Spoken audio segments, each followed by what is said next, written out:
come siamo riusciti a penetrare nella parola di Dio, a comprenderla in maniera tale che essa si presentasse a noi nuova, altrimenti non avremmo avuto interesse, e carica di una forza vitale e rivoluzionaria. Certamente, ora dopo 31 anni lo possiamo dire, per una grazia speciale, grazia che insegnava a porre e a vivere in profondità la presenza di Cristo fra le anime. Il Signore ha fatto così. Con la sua pedagogia ci ha segnalato dapprima alcune parole che possono sembrare le più facili. Egli però aveva un motivo ben preciso nello scegliere tali parole. Erano quelle che riguardavano in genere l'amore. Ama il prossimo come te stesso, amatevi a vicenda, amate il nemico, amate, insomma. Sempre l'amore. E il motivo di questa scelta ci sembra, è questo, ma l'abbiamo capito dopo, che è il fatto che chi ama vede, quindi comprende. Chi ama vede, quindi acquista la luce, perché frutto dell'amore è l'illuminazione interiore. Ma ancora di più, l'amore che Dio mette dentro, dicendoci di amare col suo amore, è un amore soprannaturale.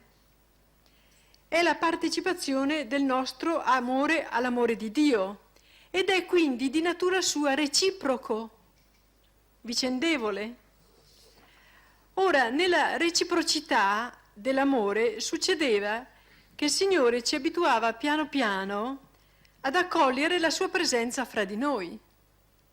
Insegnandoci ad amarci a vicenda, pian piano ci siamo accorti che c'era un terzo fra di noi. E questa sua presenza influiva sulla comprensione delle parole. Era Lui che ci faceva da maestro, che ci insegnava come andavano intese le sue parole. Era una specie di esegesi fatta non da un maestro di teologia, ma da Cristo stesso. Infatti, dice Sant'Anselmo, altro è avere facilità di eloquio, splendore di parola, un'altra cosa è entrare nelle vene, nelle midolla delle parole celesti e contemplare con tersissimo occhio del cuore i misteri profondi e nascosti. Questa cosa non la potrà dare in nessun modo né la dottrina né la erudizione del mondo. La darà solo la purezza della mente attraverso l'erudizione dello Spirito. Solo con lo Spirito Santo si capisce la parola di Dio. E la presenza di Gesù fra noi portava lo Spirito. Per questo siamo riusciti a penetrare nella parola. Ricordiamo, d'altra parte, che una delle prime pagine che abbiamo letto noi, focolarine, ancora piccoline, era il testamento di Gesù.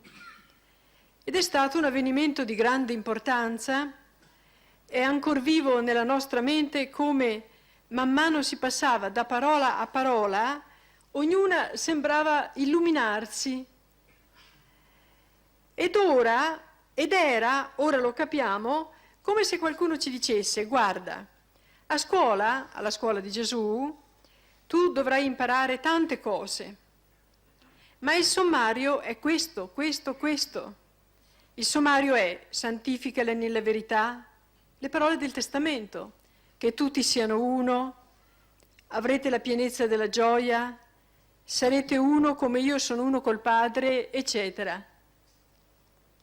E lo si comprendeva con una comprensione che non poteva essere illuminata se non da una grazia speciale, perché era impossibile, è la cosa più difficile del testamento di Gesù.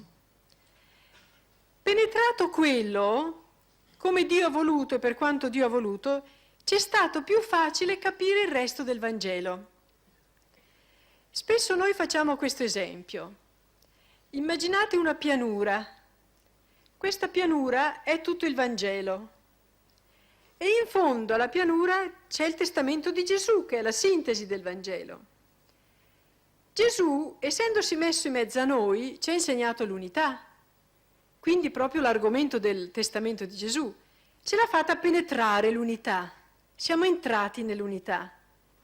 Entrati nell'unità, sotto sotto abbiamo capito le radici delle altre parole, per cui abbiamo capito il resto del Vangelo, perché siamo penetrati attraverso la sintesi. È stato come bucato il terreno per farci penetrare e capire il resto del Vangelo dal di dentro, cogliendolo alla radice nel suo senso più profondo. E questa è stata una grazia enorme.